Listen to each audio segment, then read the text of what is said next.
Last week, I was talking about how much I was focused on our financial situation, specifically how I couldn't seem to think about anything else. And I also talked about how I was out changing tires and expressing to God my frustration with how I couldn't seem to think about anything else. It was all consuming, and I didn't like it. I didn't want to keep focusing on it. I didn't see a way out. But I really did not want to continue to just think about money all the time. Well, last Monday we had an eclipse, and an eclipse can definitely take your mind off of other things just because it does not happen all the time. Pretty incredible to see. I remember the eclipse from 2017 whenever it passed over Nashville, and I was lucky enough to see a total solar eclipse, and it was breathtaking to say the least. We had pretty good coverage this time. It was about 90%. Not quite full totality, so I didn't get to see the full corona like I did last time. But nonetheless, it really is an incredible sight to see. Of course, as I'm watching it, I'm also having to work on tires, and I'm out in the exact same situation I'd been in before, where I was crying out to God in frustration that I couldn't think about anything else, when lo and behold, I have something else to think about. I start reflecting on what it was like whenever I saw the full total eclipse. If you were like me, when you looked up and saw that the eclipse was happening, you also started scrolling through social media and seeing what other people were posting about their view wherever they were. Some of them were in totality, and they were all having these exclamations that were very similar to what I did whenever we saw the one in 2017. On a lot of the videos, I heard people talking about it, getting close. Oh, it's almost here, it's almost here. And I remember how I felt whenever that was happening, because you think, oh, cool, this is going to be awesome. I can't wait to see it. And then you hear the shock in their voice when they are overwhelmed with the sight that they're looking at. It's not something you can really describe. Until you see it for yourself, you aren't prepared for it. And every single one of these videos that I saw, I heard these people's voices change from normal conversation to an uncontrolled emotional response. I could hear them exclaiming how incredible the sight was. You'd hear people clapping in the background, cheering, shouting, all of that. And I couldn't help but get excited remembering what I saw. But I also thought about a scripture in Psalm 19:1. The heavens declare the glory of the Lord. The skies proclaim the work of his hands. When I heard all of those videos and those people shouting and screaming, I felt like they were celebrating God. Now, I know some of you may think that I'm crazy for saying that, because not everybody who is watching believes the way I believe. Not everybody was a Christian. Not everybody thinks that there is a God. And there's no way for me to tell if all of those people who were shouting were thinking the exact same thing that I was thinking. But if you are an artist and you make some masterpiece and you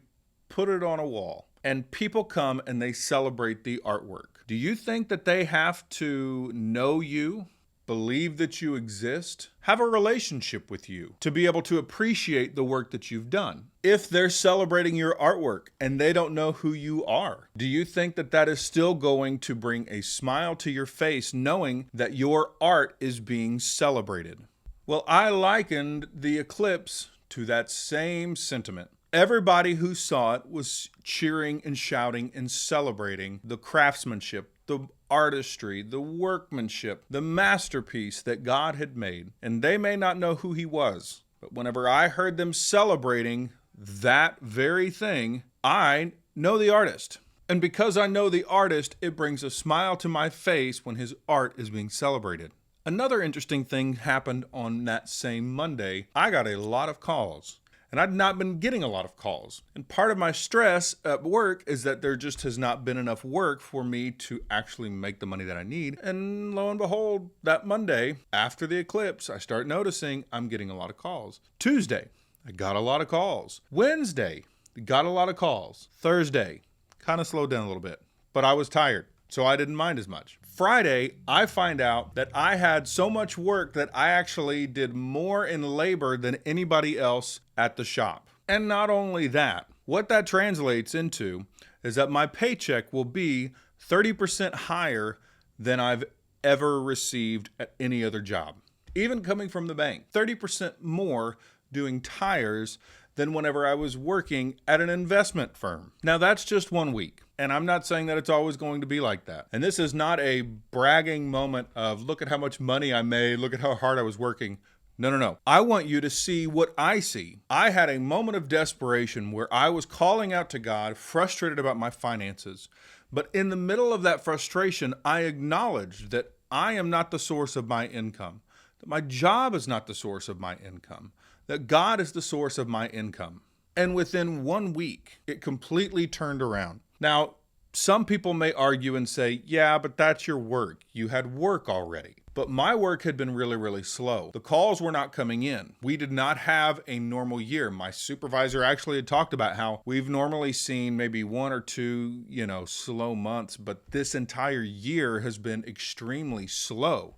Uncommonly slow. And for it to turn around that quickly, I couldn't help but immediately think about all of the prayer that I have sent up, that other people who are in our lives have been sending up, that you've been sending up for me. I greatly appreciate it. It is a tremendous blessing, and I sincerely pray that God shows up for you. If you're one of those people, like many people, I'm one of those people who have been struggling in this economy, in the job market, with the price of groceries, gas, food, everything, everywhere you look, it seems like it's more than what you can afford. If you've never turned to God, I challenge you, try. I'm not saying that God's going to do something exactly the same way that he did for me. I'm just letting you know what he can do, what he did do for me. The incredible thing is that this week, the calls started coming in so much so, I walked in this morning, there was only one call waiting. As soon as I got in the door, the phone started going off the hook. I ended up walking out of the shop and there were 16 calls waiting. How do you explain that?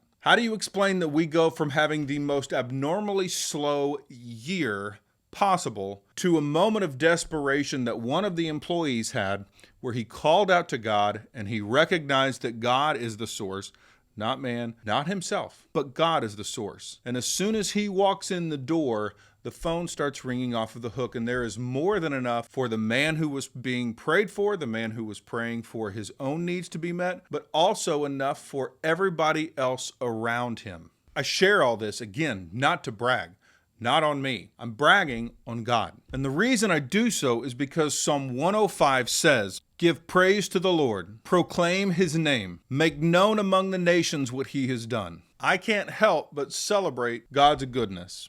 And if you're one of those people who has been praying for me and my family, from the bottom of my heart, thank you.